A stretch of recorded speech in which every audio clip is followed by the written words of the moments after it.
যদি এটা আইনে কাভার না করে নতুন সরকার এসে নতুন আইন করবে, কারণ জনগণের যেটা দাবি সেটাই আইন। আপনারা দেখেছেন গতকালকে সম্ভবত না তামান্না আক্তার নামে এই 5 বছরের বাচ্চাটা 8 বছরের বাচ্চাটাকে মানে ধর্ষণ করার জন্য যে চেষ্টা করেছিল একটা নরপশু, মানে চকলেটের লোভ দেখিয়ে দোকানে শাটার বন্ধ করে ওর মা যদি তখন না ধরা পড়তো তাইলে তো হয়তো অনেক বড় ক্ষতি হয়ে যেত মেয়েটার। আপনারা মানে আসলে আমরা বলতে চাই যে এই যে নরপশুগুলো এদের তো মানে দু একটা বিচার না হলে এরা আসলে কখনো মানুষ হবে না। আসিয়া যে মারা গেল, আসিয়া দেখেন আসিয়াকে কিভাবে নির্মমভাবে মেরে ফেললো। তো আসিয়ার বিচারটা যদি ওই ধর্ষণকারীর বিচার যদি একজন জনসংখ্যা খুব তাড়াতাড়ি হয়ে যেত তাহলে কিন্তু পরপর আর এই ঘটনাগুলো ঘটতো না। যেটা আমার শেরপুরে ঘটেছে, ময়মনসিংহে ঘটেছে, এরকম 8 বছরের বাচ্চাদের, বয়স্ক মানুষও এরকম রেপ হয়ে মারা গেছে। কুমিল্লাতে একজন মেরে ফেলেছে, একদম রেপ করে মেরে ফেলেছে।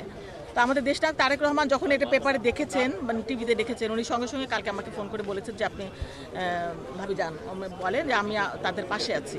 আমি তো মনে করি এর জন্য দায়ী পুরা, কারণ শেখ হাসিনার সময় 17 বছরে যেটা হয়েছে, আগে তো ধর্ষণ হতো কিন্তু 17 বছর হয়েছে গণধর্ষণ। আমরা ধর্ষণ শুনেছি, গণধর্ষণ কখনো শুনিনি আগে। এখন গণধর্ষণ করার পরে কোনো বিচার হয়নি, বিচার তো হতোই না, বরং যারা গণধর্ষণ করতো তাদেরকে পুরস্কৃত করা হতো। তো সেই জন্যই কিন্তু এগুলো বেড়ে গেছে দিনে দিনে।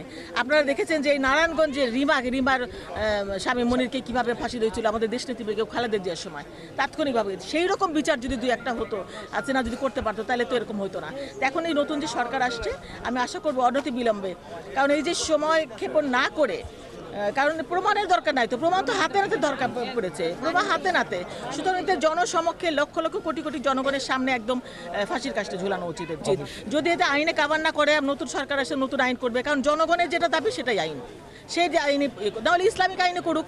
ইসলামিক আইনে তো আছে যে তার গণসম্মুখে পাথর নিক্ষেপ করে তাকে মৃত্যুদণ্ড কার্যকর করা।